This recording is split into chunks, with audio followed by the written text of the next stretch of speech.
Hey friends, welcome back to my channel smart study with Srishti. आज हम पढ़ेंगे class 8 social science new NCERT का chapter the colonial era in India. So let's start. Colonialism का मतलब होता है कि जो दूसरे कंट्री के लोग हमारी कंट्री में अपना कल्चर इम्पोज करने के लिए आए थे, अपना रिलीजन इम्पोज करने के लिए आए थे, उसको हम कहते हैं कॉलोनिज्म। अपना नया लॉ बनाने आए थे यहाँ पे। Arrival of European powers in India during the 15th to 17th centuries. European maritime nations were drawn to India because of its immense wealth, thriving handloom industry and valuable spices. तो जो European power इस India में इसलिए आई थी, कब आई थी? 15 to 17 century में आई थी, क्योंकि यहाँ का वेल्थ ज़्यादा था और हैंडलूम इंडस्ट्रीज़ थी और यहाँ पर स्पाइसेस बहुत थी। जैसे कि जो इंडिया थी ना, उसकी जो स्पाइसेस हैं वो बहुत ज़्यादा फेमस थी।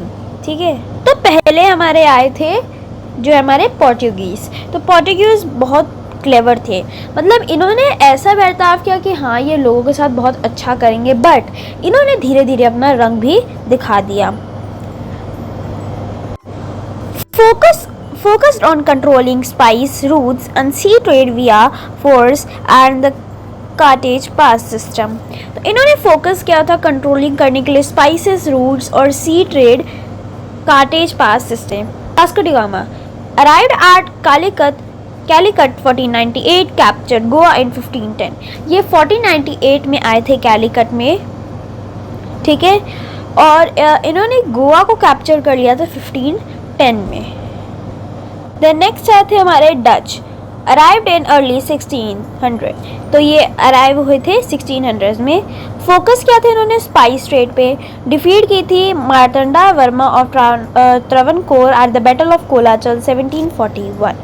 तो ये आए थे 1600 में और इन्होंने स्पाइस ट्रेड पे ज़्यादा फोकस किया था। इनकी एक बैटल भी हुई थी कोलाचल, जिसको हम कहते हैं 1741 में। मार्तंडा वर्मा त्रावणकोर से हुई थी, त्रावणकोर के थे वो मार्तंडा वर्मा जी, उनसे इनकी लड़ाई हुई थी, डच की लड़ाई हुई थी। देन आए थे हमारे फ्रेंच। तो देखो, जो फ्रेंच थे ना, वो ब्रिटिश और फ्रेंच ही इनका मेन रोल था, क्योंकि पोर्टुगीज़ और डच उतने ताकतवर नहीं थे, लेकिन जो फ्रेंच थे और ब्रिटिश थे वो थोड़ा ताकतवर थे, बट ब्रिटिश फ्रेंच से ज़्यादा ताकतवर थे। फ्रेंच ने अपनी फर्स्ट पोस्ट सूरत में की 1668 में, सेकेंड पोस्ट की थी 1674 में पौंडीचेरी में। Train local sepoys engage in territory revelry. इन्होंने ट्रेन की थी सिपॉइज को, लोकल सिपॉइज को एंगेज की थी रिवेलरी में। Defeated by the British in the Carnatic Wars. तो ये कह रहे थे कि मैं रूल करूंगा इंडिया पे और मैं रूल करूंगा। फ्रेंच और ब्रिटिश में इसकी वजह से लड़ाई हुई थी, जिसको हम कहते हैं कार्नेटिक वॉर्स। बट ब्रिटिश इतने ज़्यादा ताकतवर थे जिसकी वजह से फ्रेंच हार गए कार्नेटिक वॉर्स में। British East India Company chartered in 1600। East India Company जो चार्टर्ड हुई है 1600 में, ट्रांसफर्ड हुई थी मर्चेंट्स टू एम्पायर रूलर्स में मिलिट्री कॉन्क्वेस्ट से एंड पॉलिटिकल मैनिपुलेशन से। ब्रिटिश ने अपना शिफ्ट कैसे किया था ट्रेडर्स टू रूलर्स में 1757। तो ये रूलर बने थे कुछ कारणों से, उनकी कुछ स्ट्रैटेजी से। तो पहली हमारी जैसे एक बैटल ऑफ प्लासी हुई थी 1757 में। ब्रिटिश ईस्ट इंडिया कंपनी जो थे वो रॉबर्ट क्लाइव थे, मतलब इसमें स्टोरी है कि रॉबर्ट क्लाइव थे वो ब्रिटिश थे, एंड उन्होंने अपना एक मीर जाफ़र को अपने को कहा था कि तुम मेरे साथ मिल जाओ। 3 लोग थे इसमें, सिराजुद्दौला, रॉबर्ट क्लाइव और मीर जाफ़र। तो मीर जाफ़र और रॉबर्ट क्लाइव एक दूसरे से मिल गए और सिराजुद्दौला हार गए, क्योंकि मीर जाफ़र को रॉबर्ट क्लाइव ने बोला था कि तुम मेरे साथ मिल जाओ, इनको सिराजुद्दौला मैं तुमको बाद में नवाब बना दूंगा। ठीक है, किसका नवाब? बंगाल का नवाब बना दूंगा। ठीक है, this gave them direct access to Bengal, massive revenue. इनको बंगाल के लिए डायरेक्ट एक्सेस मिल गया। बैटल ऑफ बक्सर हुई थी 1764 में consolidate British power over Bengal, Bihar and Orissa. ये कंसोलिडेट हुए थे, ब्रिटिश पावर कहाँ पे हुई थी? बंगाल में हुई थी, बिहार में थी और उड़ीसा में हुई थी। Administrative policies used for annexation. Subsidiary alliance. तो सब्सिडरी अलायंस का मतलब होता है, ये कहते हैं ब्रिटिश कि हमारा एक बंदा आपके किंगडम में बैठेगा आपकी प्रोटेक्शन के लिए, उसके मेंटेनेंस का चार्ज आप भरेंगे एंड हम बताएंगे कि आप किस से, कौन सी कंट्री से, दूसरे कंट्री से अपना नाता रखेंगे, रिलेशन रखेंगे। देन थे हमारे doctrine of lapse. Doctrine of lapse क्या होता है? उसको इन्वेंट किया था लॉर्ड डलहौजी ने। डॉक्ट्राइन लैप्स होता है कि जिस रूलर के पास अपना बायोलॉजिकल सन नहीं है, उस रूलर को हम मार देंगे और उनका किंगडम ले लेंगे। ये ब्रिटिश ने बोला था। जैसे हम एग्जांपल ले सकते हैं झांसी का, कि उनका एक अडॉप्टेड सन था, उनका खुद का बेटा नहीं था। Divide and rule.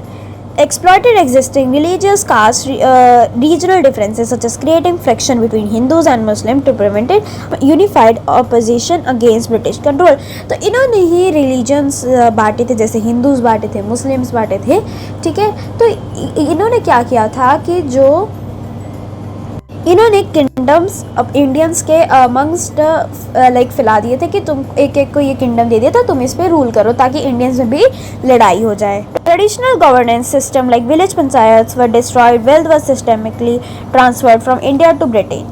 तो जो पहले के टाइम में पंचायत्स वगैरह थे वो डिसीजंस लेते थे, बट इन लोगों ने चेंज कर दिया वो चीज़ एंड कहा कि गवर्नमेंट डिसीजंस लेगी। और ऐसा लगता था कि जो सब कुछ डिस्ट्रॉय हो गया है एंड वेल्थ जो थी वो ट्रांसफर हो गई थी इंडिया से ब्रिटेन में। Economic exploitation, impacts on daily life, impact on agriculture, cash crops cultivation. जो फार्मर्स थे उनको फोर्स किया जाता था कमर्शियल क्रॉप्स को ग्रो करने के लिए, जैसे इंडिगो को ग्रो करने के लिए, ठीक है। High revenue demands, heavy inflexible land taxes were imposed regardless of weather condition और पुअर हार्वेस्ट। मतलब कि लैंड टैक्सेस इम्पोज होते थे बिना किसी वेदर कंडीशन के या poor harvest. De-industrialization and destruction of textile prior to British rule. India was a global leader in textile exports. The British placed heavy import tariff on Indian textile, entering Britain while flooding India market with cheap machine-made clothes from Manchester. Millions of Indian artists, weavers and craft people lost their livelihoods. तो इन लोगों ने D-industrialisation और destruction of textile हो गई थी British की वजह से, ब्रिटिश रूल की वजह से। जो इंडियन मार्केट से वो बहुत चीप हो गए थे, सस्ते हो गए थे।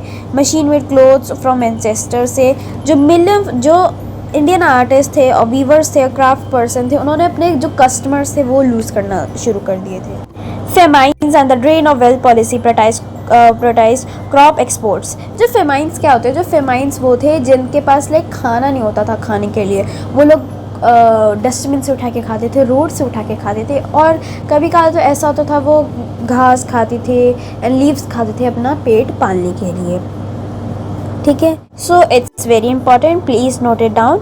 दादा भाई नौरोजी जिन्होंने बुक लिखी थी poverty and British rule in India 1901 में। देन नेक्स्ट हमारी ये भी बहुत इंपॉर्टेंट है, रमेश चंद्र दत्त। इन्होंने सेम आइडिया बुक लिखी है बट इन्होंने लिखी थी इकोनॉमिक हिस्ट्री ऑफ इंडिया। तो ब्रिटिश जो थे वो हर जगह रूल कर रहे थे, हमारे कल्चर पे रूल कर रहे थे, हमारे स्पाइसेस पे, हमारे रिलीजन पे, हर जगह। तो एजुकेशन पे भी ये लोग रूल कर रहे थे। मैकॉले मिनट 1835, थॉमस मैकॉले जो ये इंसान थे, ब्रिटिशर थे, इनको ये था कि हर इंडियन के ब्लड में होना चाहिए इंग्लिश, वो हर टाइम इंग्लिश बोले, टीचर्स हो, क्लर्क्स हो, सब, ठीक है।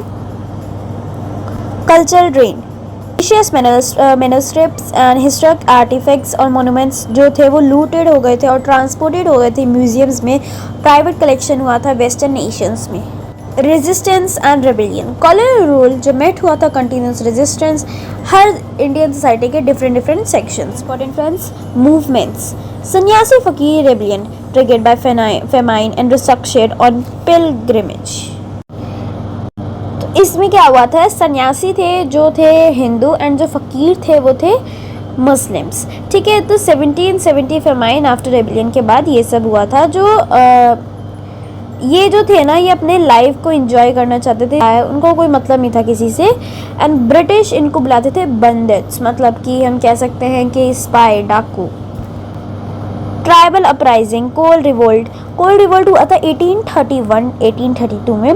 सांथाल रेबेलियन 1855 टू 1856 में हुआ था, और ये लड़ किया था दो भाइयों ने, सिंधु एंड कान्हू मुर्मू ने।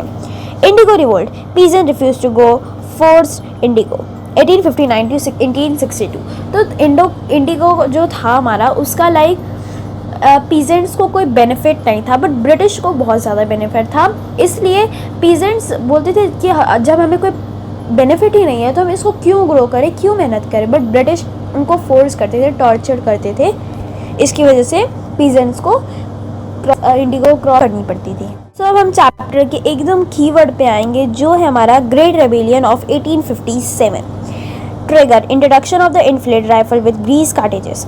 सो एक ना र्यूमर फैल गया था हर जगह कि जो कार्टेजेस होते हैं, इनफ्लेट राइफल होती है, वो ग्रीस होती है, कार्टेजेस होती है, जो उसमें ना उसको दांत से छीलते हैं, तो जो उसमें होता है वो फैट होता है पिग का और काऊ का, जो रिलीजन के खिलाफ है। तो ये र्यूमर फैल गया था, तो इसकी वजह से हुआ 1857।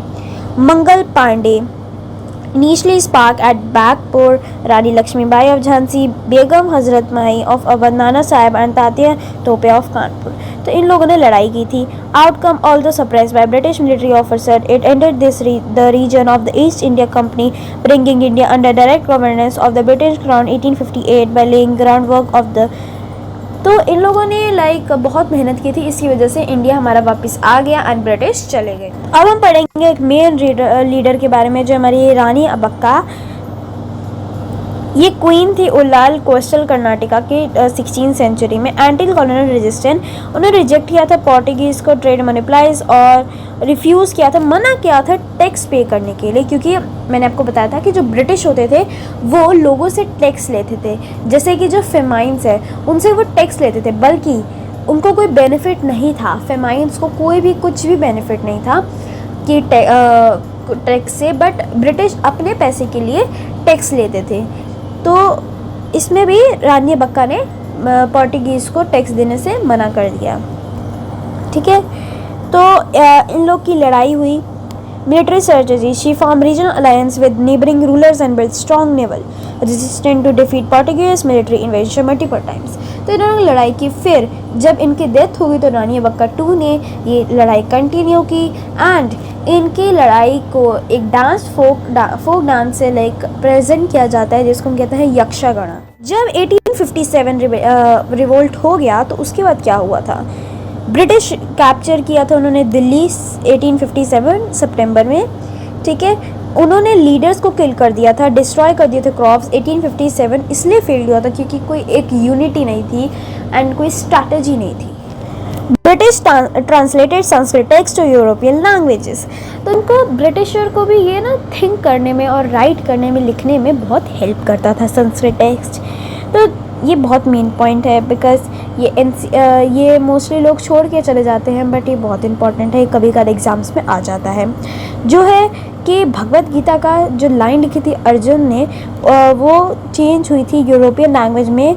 जिसने चेंज की थी वो है चार्ल्स विल्किंस। ठीक है, चार्ल्स विल्किंस। एवरीवन, हमारा जो चैप्टर है वो कंप्लीट हो चुका है। अगर आपको इस चैप्टर में कोई भी डाउट होगा, so let me know in comment section. Till then take care, bye bye.